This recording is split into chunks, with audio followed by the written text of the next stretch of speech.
করেন আপনারা হচ্ছে শত্রু দমনের স্টোন। হ্যাঁ, যে কুনজর, কুদৃষ্টি, কালো জাদু, শত্রু, প্রচুর গোপন শত্রু আছে, তাদেরকে বলবো আপনারা সবাই একটি করে ক্যাটসাই পাথরের আংটি রাখবেন।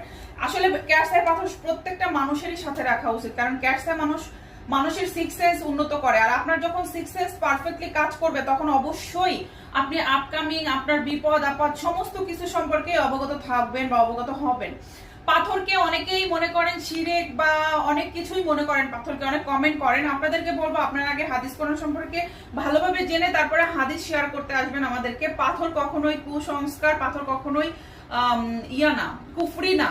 হ্যাঁ, পাথরের কথা স্বয়ং মহান আল্লাহ তাআলা আমাদেরকে নির্দেশ করেছেন, এটা হচ্ছে ফার্স্ট কথা।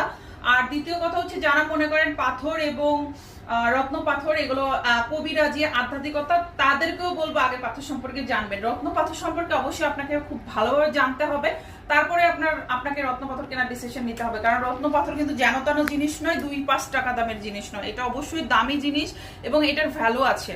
আপনি চাইলেও অনেক সময় টাকা দিয়ে একটা রত্ন কালেক্ট করতে পারবেন না, এবং চাইলেও আপনার কাছে রত্ন যাবে না। রত্ন পড়তে পারতেও ভাগ্য লাগে, রত্ন পড়তে পারার জন্য আপনার কিছু যোগ্যতা লাগে, বা অনেক অনেক ব্যাপার আছে এখানে। হ্যাঁ, আমাদের অনেক কাস্টমারকে দেখেছি তাদের অনেক টাকা আছে কিন্তু রত্ন কিনেছে পড়তে পারে না, কোনোভাবে হারিয়ে যাচ্ছে, নষ্ট হয়ে যাচ্ছে, পড়তে পারে না তারা।